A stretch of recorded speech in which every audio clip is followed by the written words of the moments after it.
explore key themes that are driving the tech sector today, and of course, gather their perspectives on what are some of the sticky challenges that are prominent right now. My name is Nilisha Mohapatra. I lead the growth and strategic initiatives for TeamLease Digital, and I am your host for this webinar today. The topic that we have chosen today, in many ways, is of course an evergreen one, right? Bridging the skill gap between industries and the talent that is available in the country. However, what makes our conversation unique today is that the tech sector is grappling with many unknowns in the moment, right? While we did have Ms. Sindhu Gangadharan, who is the chairperson at NASSCOM, say that 16% of the global tech talent for AI comes from India, we do have the current talent where the roles are getting replaced by AI. We do have engineers who are working on their readiness for the tech demands. While this is happening, there is also massive opportunity being created by GCCs, with AI creating almost 4 million jobs over the next 5 years. So there's a lot that we're looking at, right? So to dive deeper into what exactly is happening in the interface of the technology play and the people supply chain in the tech sector, I'm joined today by two exceptional leaders. We have our first panelist is Mr. Praveen Panikkassery, who is the director at Deloitte with over 18 years of experience, specializing in major digital transformations and data management. At Deloitte, Praveen leads the charge with a very hands-on consultative approach and helps his clients transition into data-driven organizations. Welcome, Praveen. We're really happy to have you here with us. Good morning, all. Thank you. It's my pleasure, Nilisha. Wonderful. Our next panel expert is Mr. Sanket Shinde, who is the global lead for HRBP at TCS, or Tata Consultancy Services. And he's a seasoned professional with over 15 years of experience across industries. And Sanket is very well known for being guided by a strong foundation of ethics and values, along with a very sharp business acumen. Welcome, Sanket. Really happy to have you join us. Thank you so much, Nilisha and TeamLease team, and more than happy to be part of this platform. Looking forward. Very good afternoon to all of you. Great. So, Sanket, Praveen, with both of you here, I believe we have a very unique blend of perspectives into the tech sector, right? But Sanket, you have an in-depth experience of almost 15, 16 years of managing the talent and the people angle of the tech sector.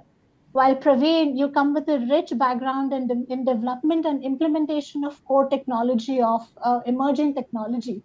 So I'm looking forward and I'm very curious to know, when you both view the tech sector, what are you actually noticing, right? So to get us started, let me just ask you both that from your current viewpoint, what do you think is really driving the technology play and the talent play in the industry today? Anything that you have noticed in terms of skill shortage, in terms of talent, in terms of innovation? Would love to hear your perspectives. Praveen, let's start with you. How are you viewing the tech sector today? I think that's wonderful.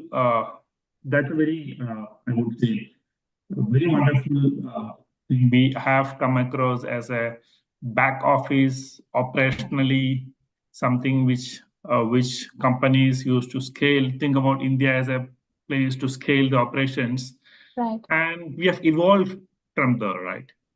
So we have evolved from there, and we are taking up the high value use cases in the technology play. Obviously, thanks to the effort from the various governments as well as the industry itself, how we transitioned from there to a high value part.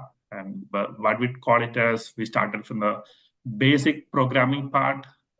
We moved up, and consultants, or what we say, the talent, have really grabbed the opportunity provided to us. And we are a significant player. It could be in the higher up. I'm just on a technology space. I would say it could be in AI, machine learning, cloud computing, and we are making a much or on adoption of the use cases. So all the no, I would say we have come up from the basic programming side, and also on a talent crunch part. Yes, yes, we are facing on a talent crunch. While we, especially while we come up from the basic part on advanced analytics piece and advanced analytics on a system architecture designing areas where we need specialized domain expertise. It could be in healthcare, finance, especially we would need to understand the regulatory knowledge, or in a pharmaceutical company wherein we understood that we need to understand the global rules and regulations from the drug research to clinical trials to distribution. So on a complex web, we still facing the challenges. All right. Wonderful. Thank you for taking us through that evolution, Praveen, from being cost-effective back offices. India is now pretty much a front runner in product innovation. Right. So, Sanket, I would love to hear from you here. You've also seen that transition and you have led through that transition. So, what is your viewpoint here? Absolutely. So, it's like a flashback what Praveen just gave us. But I would more than agree to this. I would rather look at it where we are today.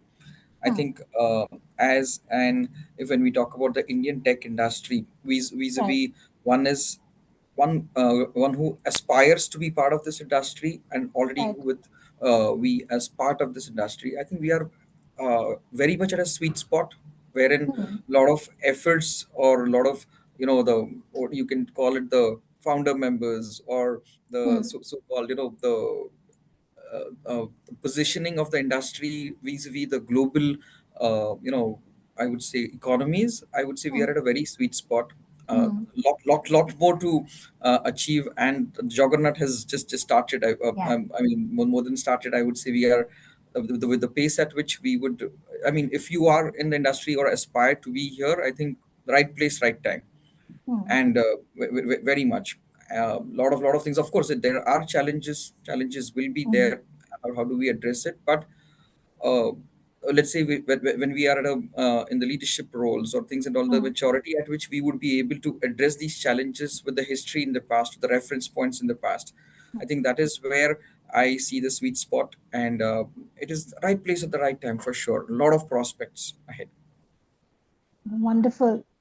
Thanks, Sanket. I think you highlighting that the Indian tech industry and people in it are at the right place at the right time. I think it's very comforting for a lot of our viewers and for us. I'm also I'm hearing you highlight many different aspects to it, right? Like Praveen, you mentioned that there is a need for advanced skills, especially in AI, ML, cybersecurity, cloud computing. I also heard you say there is a need for more domain expertise, which is around healthcare, BFSI, right? And Sanket, you highlighted a very interesting part that, as leaders today, we have the experience and we need a little bit something that is on top of that to sort of tip over in this evolution. So I'd like to hear from you, and Sanket, maybe you can help us understand first, is that today the entire skill landscape, I wouldn't necessarily call it a skill gap because there is just an evolution.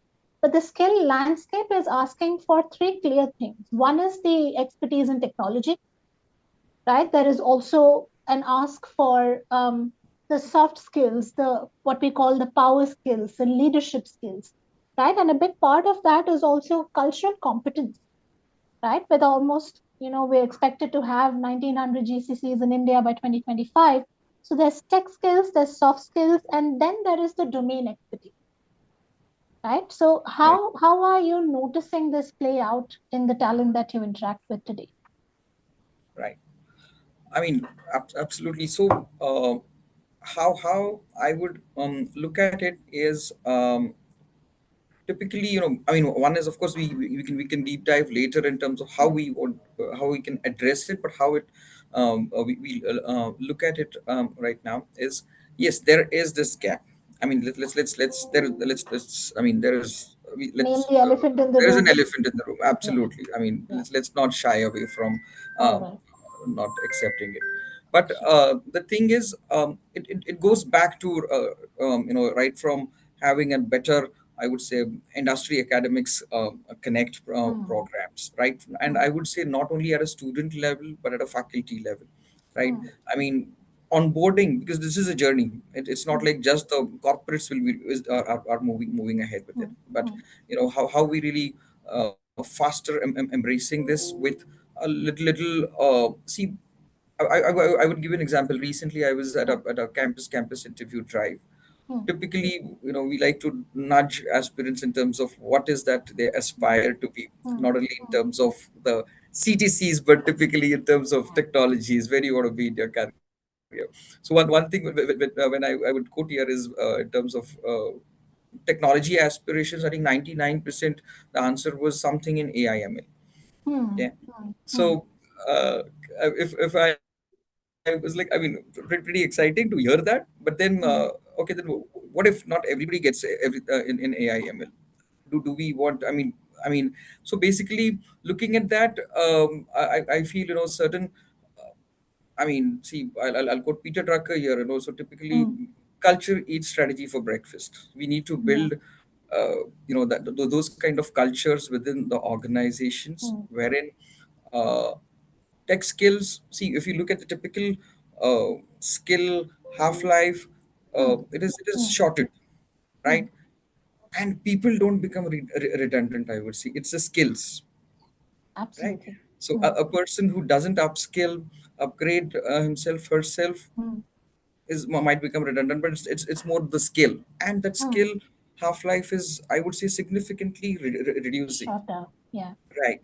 So that is the hard thing. You will have to use whatever the. So we focus, I would say, very much towards the upskilling practices. Let it be the focused programs. I mean, let's have focused programs for freshers separately, for the mid-level managers separately, for leaders separately, for the tenure, or something specific. I mean, we need to really have tailored customized offerings towards these things, because change is inevitable. The only thing is how we really embrace it at a faster pace, so these are certain aspects, and I think a strong um, build. I mean these, let's not put all the workforce in one bucket, and it's Yeah. it's very different, Yeah. kind of.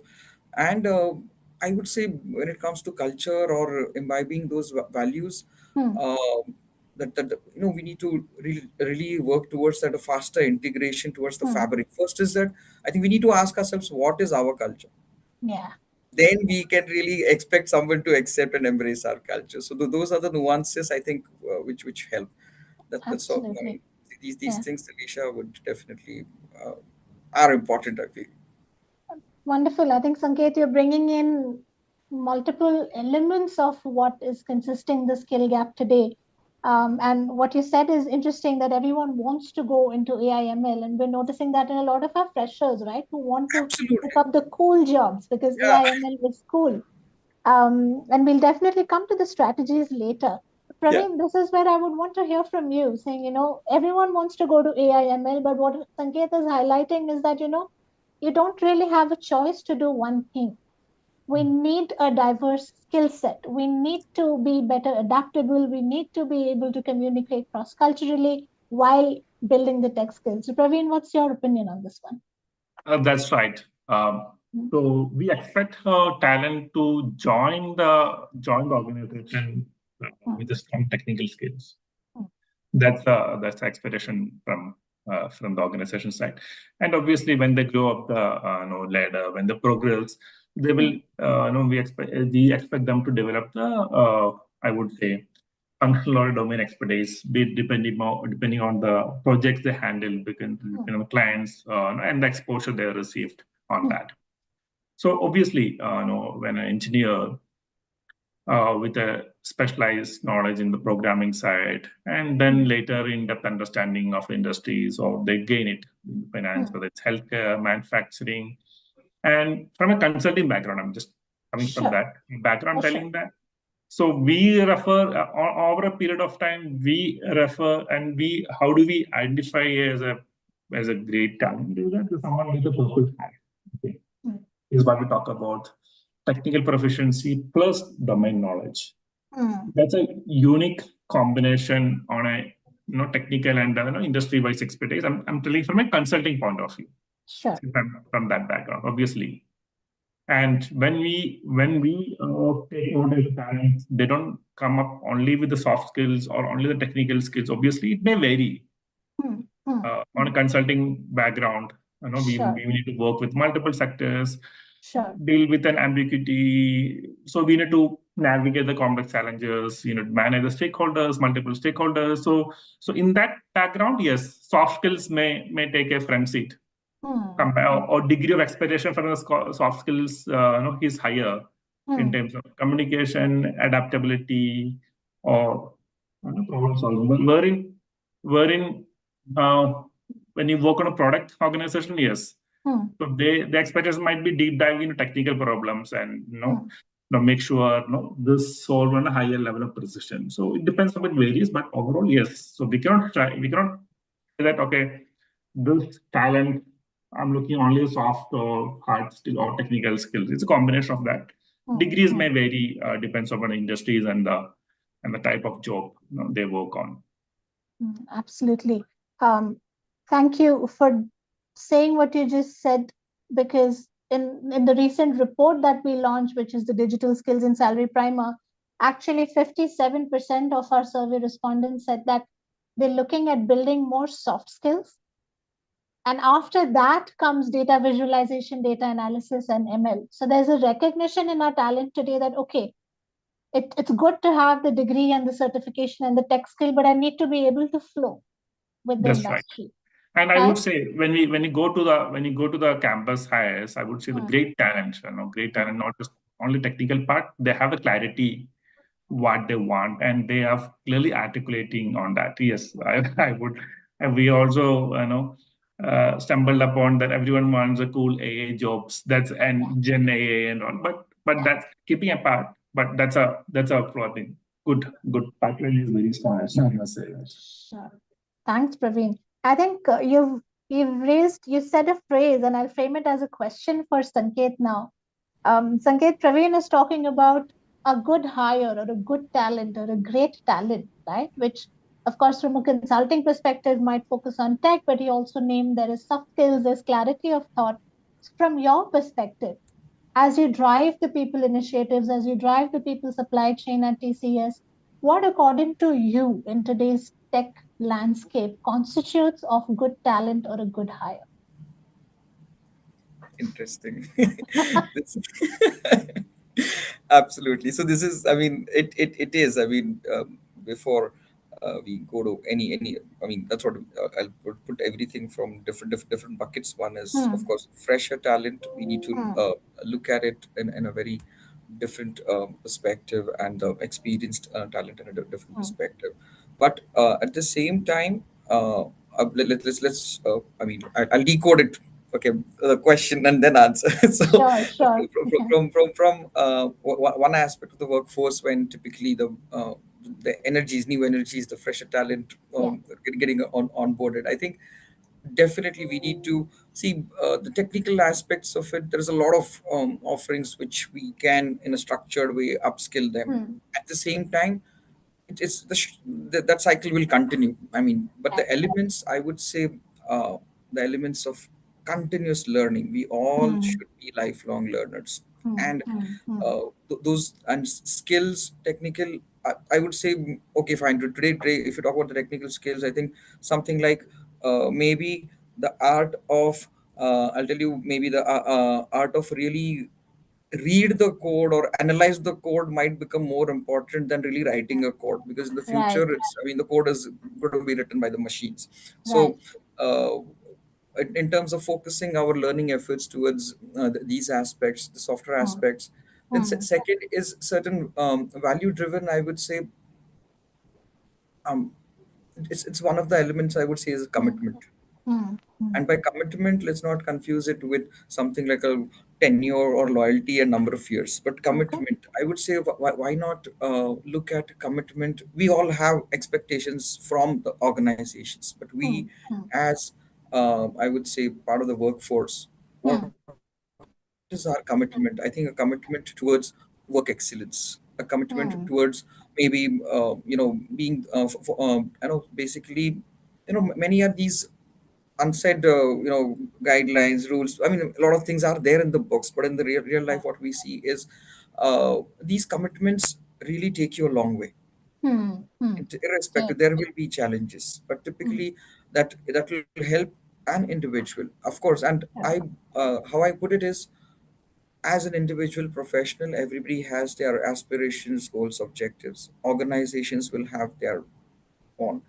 When it goes hand in hand, the journey continues a longer time when the aspirations are met either ways, right? So I think these are the aspects of softer values. I would say, other than commitment, for sure, some of the other abilities, I would say, there is a important focus we need to give at is basically an ability to actually understand, articulate, and basically explain something. I mean, a simple example I would give, maybe when we go for interviews, maybe the art of articulation, maybe when you go to the tier 2, tier 3 cities, or maybe the tier 1, the Mumbai's and the metro cities, that is just the only difference. But the ability to train maybe a tier 2, tier 3 candidate, it's a matter of maybe a 6 months or a year, and you get the best of attitudes from there. So it's all about harnessing the talent from all across.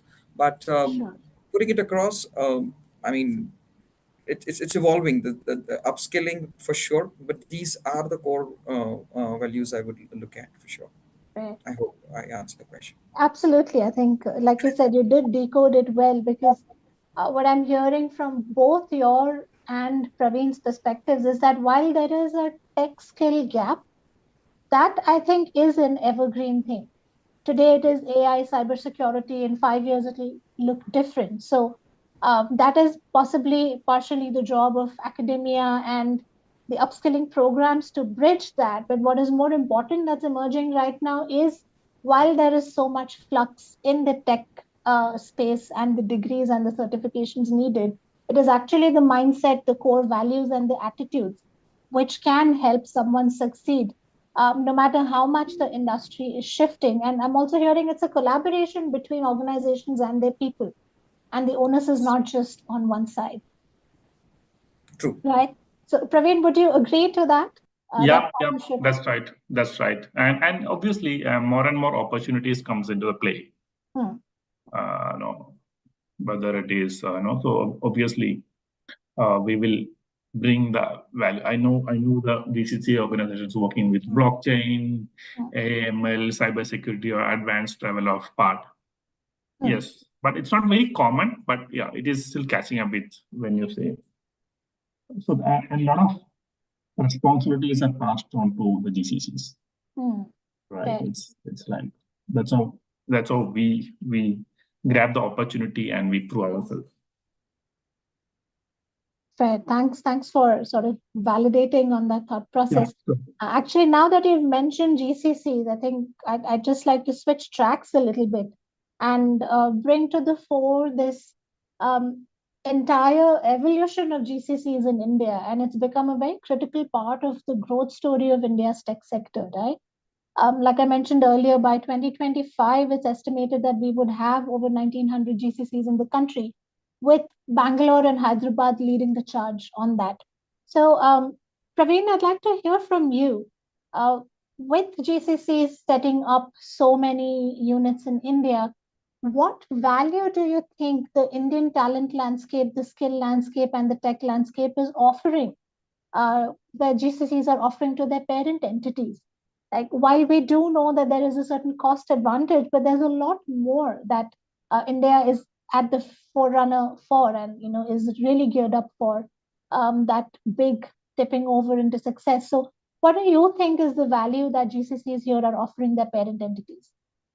See, the GCC, as you know, that it's it's more of a every GCC wanted to integrate with their parent organization. Okay. So and every GCC and every parent organization predominantly acquire the culture of a country, where we know that the French GCC is different than this American MNC's GCC.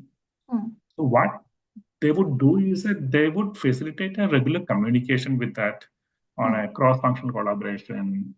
They do have multiple exchanges and all. Okay.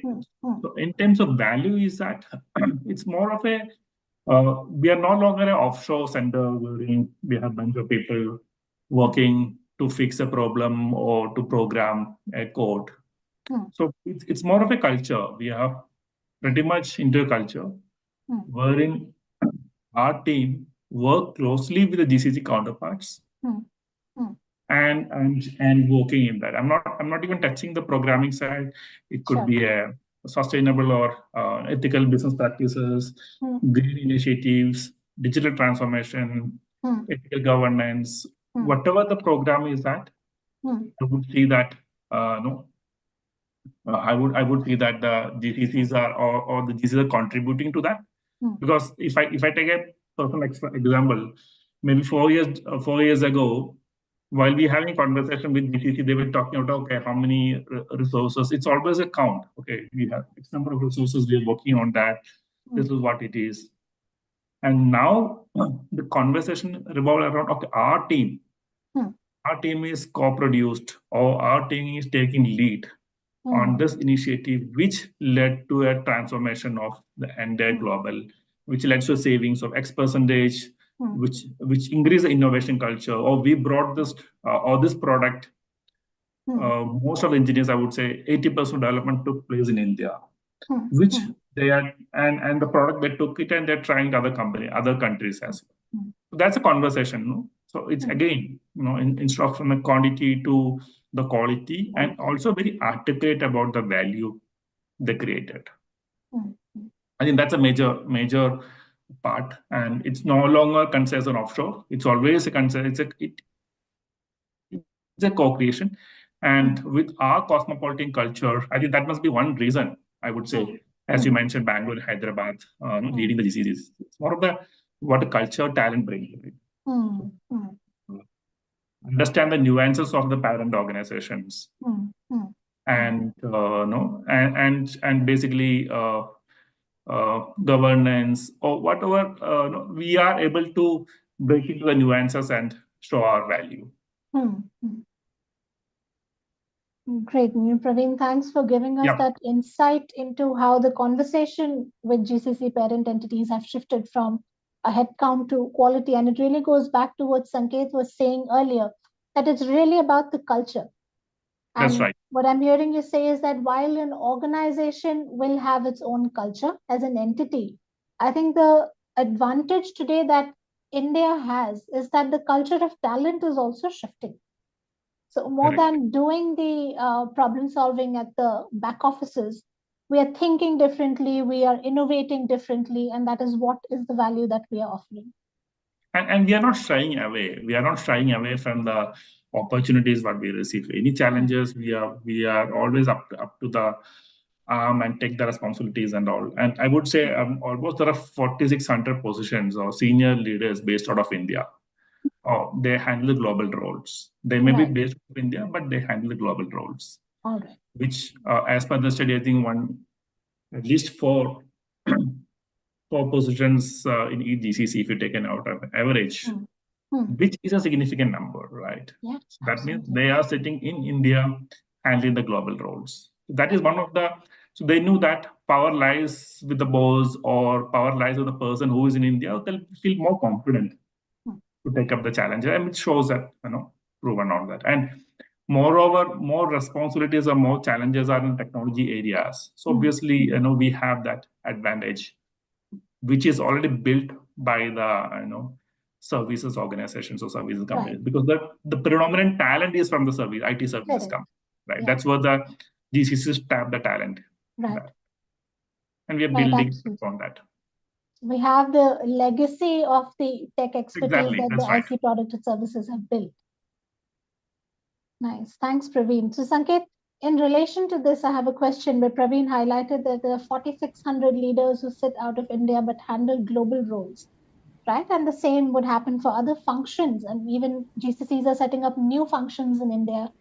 So, what I want to understand from you is, as we increasingly handle these cross-cultural teams, cross-cultural business expectations, even the impact that our teams are also delivering is larger. So, what is the role of the skill of cultural competence here, right? Where do you think that comes into play in terms of our success in the talent? Right. So, uh, right now, I mean, looking at, of course, I mean, a lot of, I mean, already the story is built. We see the fruits, bearing of those fruits in terms of attracting a lot of GCCs. So, Mm, mm, uh, cultural competencies, how we build, I think a lot of reference points we have if we look back at the future. right. I mean, look back at the at the historical data, I would say, and Mm, that is mm, how. I mean, there have been, maybe how we want to address these culture elements. So we're talking in for an industry per se, mm, and basically see, as organizations, there will be, I mean. Sizes wise, or I mean in terms of setups, it will be different. It's not like one right, shoe fits all when it comes to right, culture, for sure. right. What is the larger objective? Finally, we are here for Mm, profits. I mean, that mm, is how we are in business, every sure. organization. So at the same time, one shoe fits all approach when it comes to having building those cultural competencies, I would not suggest will Mm, work. yeah. It has to have that customized and tailored approach. Something Mm, very important I would see is, uh, I will just take a few years back, maybe 10 years back, wherein sure. uh, people hardly had heard of GCCs at all. Mm, Okay, and now we are today talking about this silent entry, and now suddenly we have. I mean, it is a, I would say, a silent success story, wherein yeah. one is the stability of the region, or Mm, where we operate from, the kind of system, or because see, if you look at, there are external factors. If I look at in terms of the geopolitical situations, if you look at right. the 2024 year, more Mm, than 40 countries have gone for elections, political scenarios changing. right, US, the right, big powers still to go. How the dynamics will change. right. You say yes or no, but still these factors do impact business Mm, decisions. Now, if we go back, reflect back 10 years back, how it mm, is being evolved to mm, today, I think the leaders then, how they played a very vital role in terms of positioning this, typically, let it be the advantages of India mm, as a location with right. the leadership, typically, Mm, as Praveen rightly mentioned earlier, maybe the outsourcing was happening not for the typical the innovations or the R&D jobs, mm, but now if you see, a lot of things are driven from here. And when you mm, talk mm, about the culture elements, we need to have those innovation hubs. We need to have those, that curiosity mindset mm, really trickle in right from day one, rather than mm, having that followership approach. That okay, mm, yes, sir, that is not what we should look at, but rather than building those cultural nuances of really what can really um, imbibe more curiosity, or mm, rather more of, having that, it's like an innovation hubs. I mean, mm, have those data labs. I mean, mm, mm, experiment, and having that culture of fail fast. That's okay. Fail right. fast, and that is how, that culture of acceptance for failures and rising above. That is how it will. I mean, nothing was, I would say, invented with just one attempt, right? I mean, Yeah, a lot yeah. of things that the history says. So I think that acceptance for failures is one thing we need to go for, Mm, and I think rather than just having that followership approach, no more of towards. Be the, I would say, innovators and leaders, and mm, maybe early adopters. Not necessarily everybody should innovate. If you have right. something invented or innovated, be Mm, the early adopters rather than the laggards. Laggards would not survive. For Mm. sure. So I think Right. these are the cultural elements we need to embrace fast. And I mean, there's a lot of scope. I mean, we need to. It's a big ship. We need to. Yeah. The captain has to sail it through for sure. Yeah. I think what you're saying is really interesting, especially about the element of how the geopolitics are affecting, can impact, if Can impact. It's can not an impact afterthought, the. actually. Yeah, exactly. So while that is happening, what I'm hearing is that this collaboration itself, it needs curiosity, and it's a constant effort, right, to the integration of two international entities into one collaborative body, which can then create a certain kind of impact on the world. I think there's an external factor to that, and internally also, how are leaders bridging this? How are they steering it? And at an individual level, what you have highlighted is just a mindset of curiosity, not going with, this is how it was done, or this is how we've done it in the past. There's curiosity, there's willing to do something new and not being afraid to fail, right? So you've highlighted it at three different levels, and that's really interesting, right? So Yeah, thanks for absolutely. that, Sanket. So Praveen, what would be your opinion or experience on this, that the cultural competence needed to succeed in this GCC landscape and effectively collaborate with the parent entity? Yes, I think that has be when we see, especially on GCC part, Hmm. uh, the culture competency, when from an employee point of view, yes, and also some of this uh, part should be engraved into our way of working. It could be enhancing the skill development part, Hmm. and how do you, as Sanket has earlier mentioned about lifelong learning. So Hmm. part of the which we need to incorporate, or which we need to constantly, I would say, push on that. That's one aspect on the learning side. Hmm. This we mentioned we are in a cosmopolitan culture. We understand, and now with the world of Netflix and Primes, so we know that. I mean, we know it's not a difficult task to understand. I mean, both the parties. It's not Hmm. like we need to understand the parent organization because we are partnering with them. Hmm. So they also try to understand about our festivals, Hmm. the way of working, the way of Indian way of working. I would say Hmm. that they also put the effort to understand, because they also from a parent organization, there are many employees, or there are many partners from India is also working, Hmm. and they Hmm. do that. Many GCCs would do that. They do have a constant leadership visit. One such as example I could say that today's news is that BP is conducting the board meeting in India, which is the first time. Right. So, which is a big thing, BP board meeting happening in India is a big thing. So they're sending the message Hmm. to the entire organization that, see, look, India is not no more an optional location. They Hmm. are partnering with us in their location.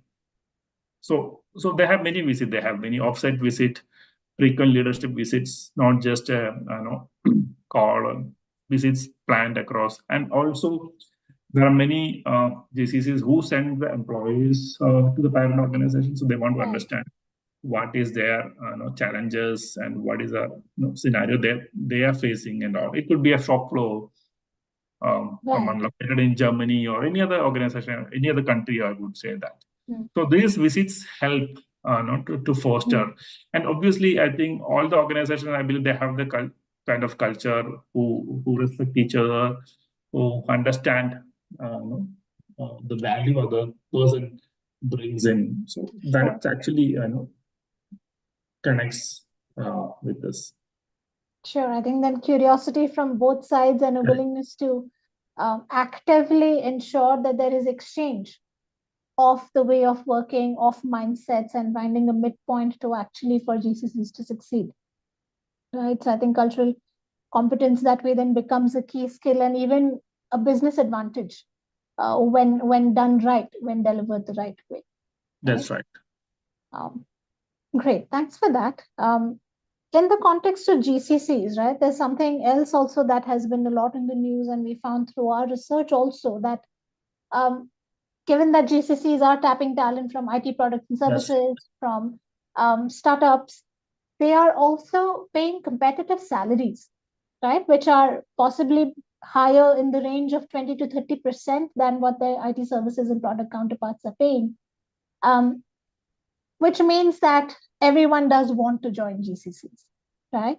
So this question I'd like to explore more specifically in the context of our freshers, right? Like Sanket rightly said that everyone wants to do an AI ML job. Good question. What happens when you don't get that job, right? So while there's a lot of opportunity in GCC, and then there is um, the salary attraction, which is a higher salary. What I want to understand from the both of you is that how prepared do you think our freshers are today? Right? India annually has about 1.5 million engineers that are ready to join the job market, and some of the research that we've seen shows that maybe 2 to 3% of them have AI/ML skills, or 5 to 6% of them have the basic programming skills, which means there's a certain sense of leapfrogging that they will have to do from where they are to actually join some of these high opportunity, fast-paced GCCs and be successful. So would love to hear from both of you on where does the fresher talent stand today in terms of skills, and how do they start bridging that? Is there any pathway you would recommend, how to anticipate any skills? That's what I'm curious about. Yeah, I think, yes, I would say that when you have 1.5 million talent coming out from our education systems, even now, our curriculum is not up to date. Okay. So we must accept that our curriculum, or the pace of technology advancements, obviously, and the industry demands,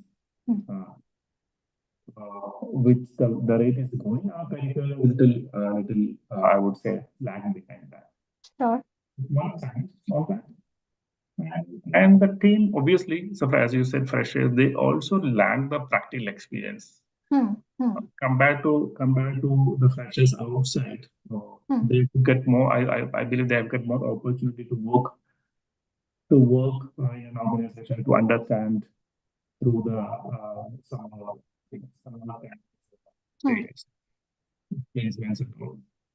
So and that's, I think those are two key things, I believe. No, and obviously they don't have much of access to the trainings.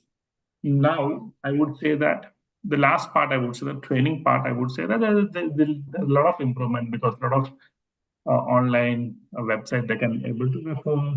They can refer this website and they can go for learnings and all. And also, I would also encourage the freshers to get into a GitHub, understand, take a small project, execute it, and create a profile on this. So learning is one thing which they need to do not depend only on your curriculum part. Okay, so that is one thing on this. We need to promote the continuous education. Even while they're studying, they should take up the learning outside the curriculum and get into that. I believe in India, maybe it may be because of scale, we are bridging that. I'm saying this, Minister Vaishnav has mentioned that he is starting some 10,000 labs in terms of to update in the AA side, to upskill that, which is good, but still, I would say there's a gap, or there's a scope for collaborative research between academias and industry, which is currently happening at the top cream of institutes. If you take IITs and IIMs of the world, yeah, it is happening, but not to the next level of the institutions. That is one gap. Right. That is where the major chunk of people coming out, and obviously. Internship and programming is a part of it. Not only students, even faculties also. Okay. That is why more important. Even faculty also should have an exchange programs.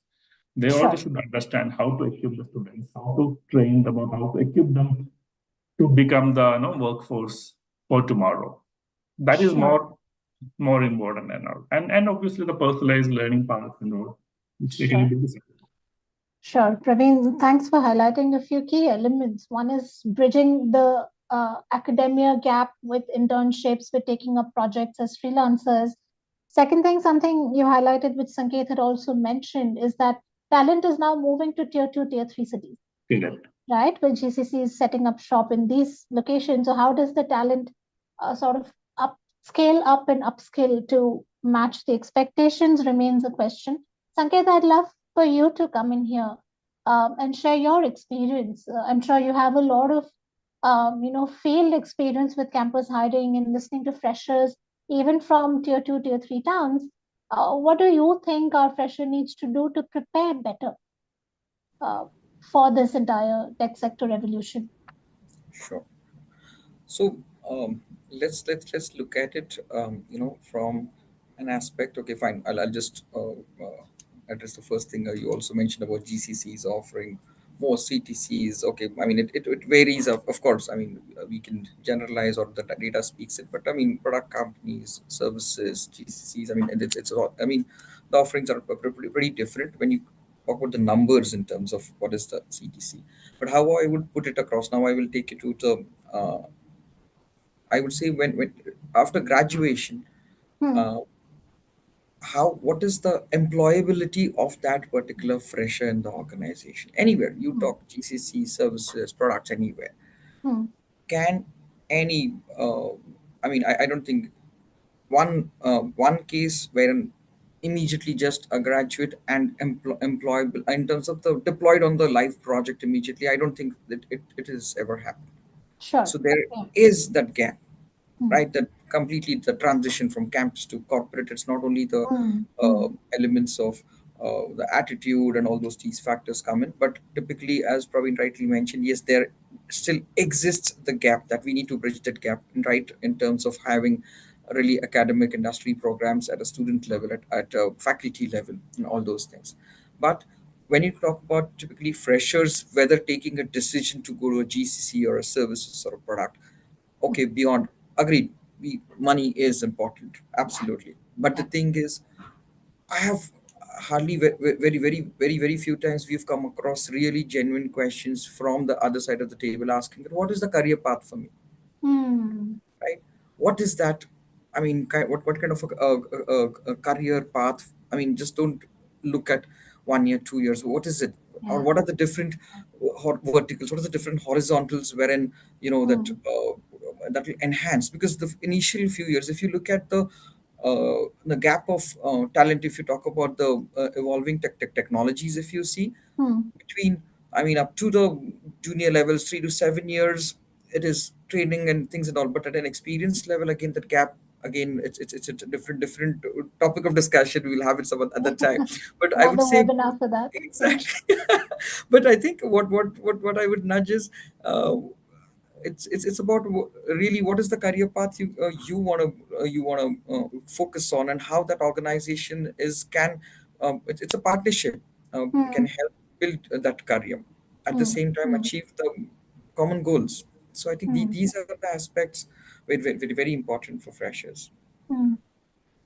Nice. I think both of you at different points in our conversation have mentioned that freshers need their own clarity on what is it that you want for your career. And of course, it's understood that that will change. Yes, Yeah. That, what I did 15 years back is nowhere close to what I'm doing right now. But at that moment of time, I'm hearing both of you recommend our entire fresher audience is that have clarity for what you want to do instead of going with a popular market trend. absolutely. And one more thing I would like to add here is, I mean, sometimes let's not forget the fundamentals. It's important. Hmm. Deviating from the fundamentals, agreed. I mean, it's evolving, the age, it's an evolving edge. Every time Hmm. it's the change happens, but Hmm. sometimes I mean, when you focus on your fundamentals, it builds you, builds in terms of prepares you stronger for the future, I would say. Hmm. Hmm. Right. I think Sanket, we've also had our other partners highlight that, with people going for the cool, most wanted jobs, there's a fear that some leaders are sitting with that in 3 to 5 years we may lack domain expertise, which is what Exactly. Praveen was highlighting, saying, domain expertise in healthcare, pharma, the drug research, manufacturing, which is a very traditional sector experiencing a lot of boom. So that also then becomes part of your fundamental, that knowing that what you want also includes not just learning a technology but the industry within which this technology sits in. Absolutely. Wonderful. I think we have about 10 minutes. So we have answered some of the audience questions in our conversation. But what I would like to then move you towards now is there's a lot changing. We've established that in the last 40 odd minutes. My question to both of you is, how do we anticipate what is going to happen?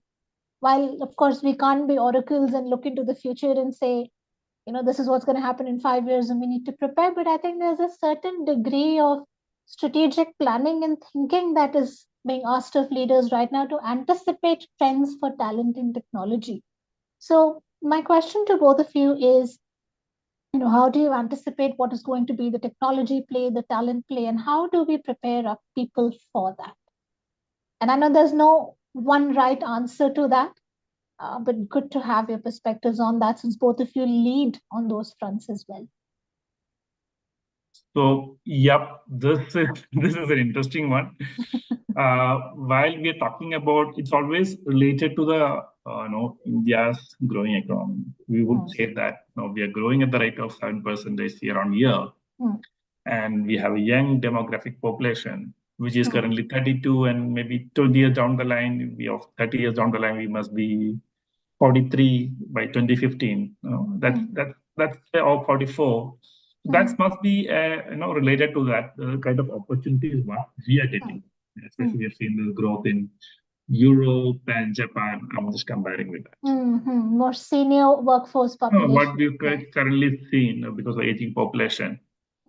I believe for next, we have put our mark on technology sector, small business service exports, which is a future. I would see that. It could be a strategic consulting or very focused, I would say, designing the chips, designing the vehicles, space industry. So it's more from a business use cases or business services will be grown with the obviously technology is the backbone about it, no doubt about it. Yes, based on that, and that will be the shift I would envisage, which will give us more opportunities, and obviously, as we mentioned that India, it's not only it is not the cost advantage. It's what value additions, what what value you bring onto the table ultimately matters on that. I think these are a few things which I would think, which in the future talent, obviously, we need to look more from perspective of advanced AI. Technology is fast evolving, whether cyber security or advanced implementation planning. Sure. Talent is skilled enough to tackle the future. We are setting the future growth, and we'll be working for a GCC part. We'll be working closely with, or now if you're partnering, we may be leading some of those initiatives in the future from a GCC perspective. Sure, absolutely. I think I'm really appreciating how both your perspectives, while they're very divergent, they come and meet at a certain point, because Sanket was also mentioning that we need to move from the followership mindset and actually start leading with technology, leading with our people practices, right? So thanks for that, Praveen. Sanket, earlier in the conversation, you were mentioning that to prepare people, we need to have more focused buckets of programs, something for freshers, something for a leader, something for tenure. What, in your opinion, should we do to anticipate better? And then how do we prepare our people? Right.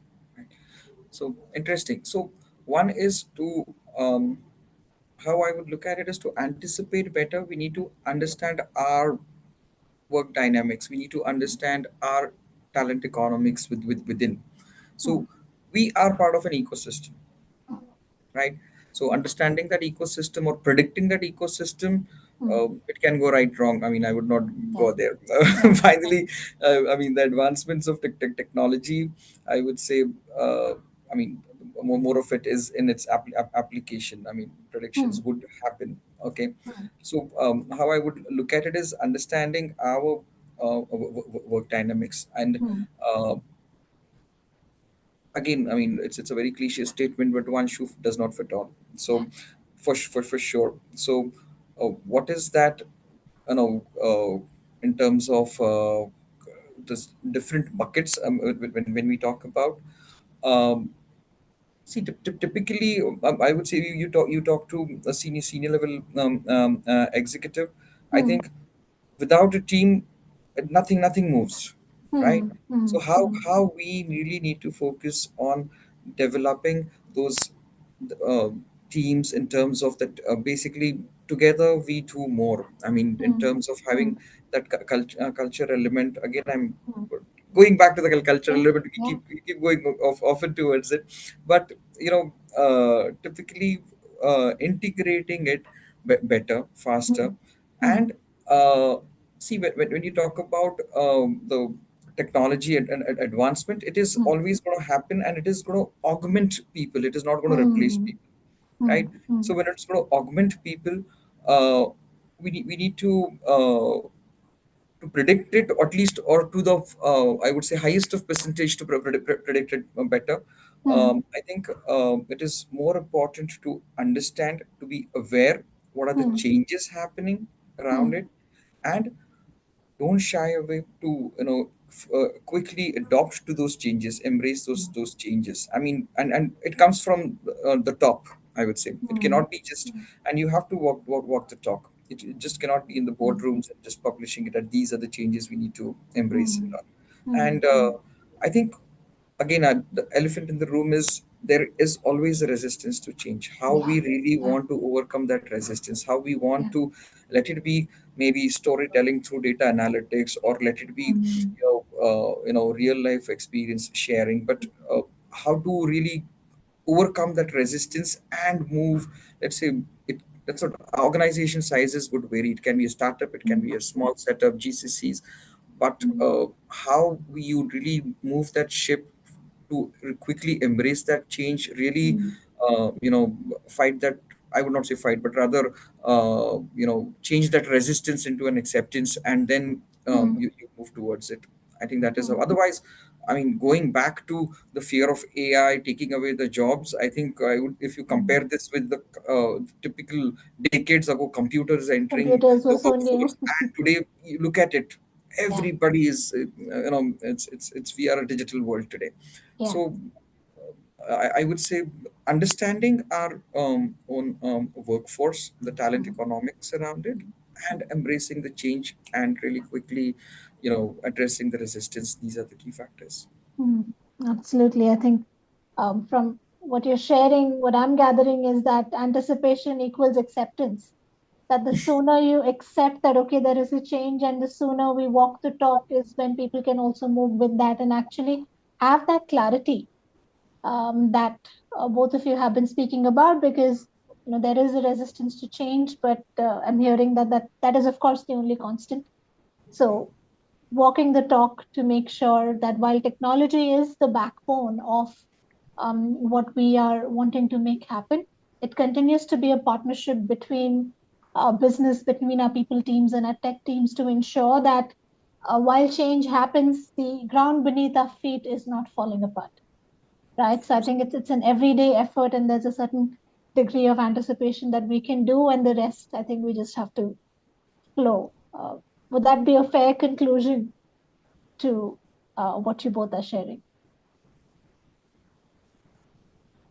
All right. Not just fair, but I mean, we're very well summarized and really addresses. Yeah, very Yes. much to the point. Yes. Thanks, Nilisha. Thanks, Praveen. Thanks, Sanket. I think it's been wonderful and very interesting for me to see that with both of you having your viewpoints, with your expertise, um, aligning at so many different elements of how do we bridge the tech demand with the need of the people supply chain. And we've had a lot of amazing takeaways. And it's been such a treat to talk to both of you and explore this topic. So thank you so much for your time and for giving our audience so much to learn from your experience. Thank you, Nilisha. I've learned so much, Sanket. Thanks for bringing the talent and the culture aspect to us. Yeah, very informative one. Thank you very much. Likewise, thank you so much, Nilisha. Thank you, TeamLease team, and thank you, Praveen. I mean, looking forward. Wonderful insights. So, All right, then. right. Thanks, both of you, and thank you to our audience for tuning in. Thank you.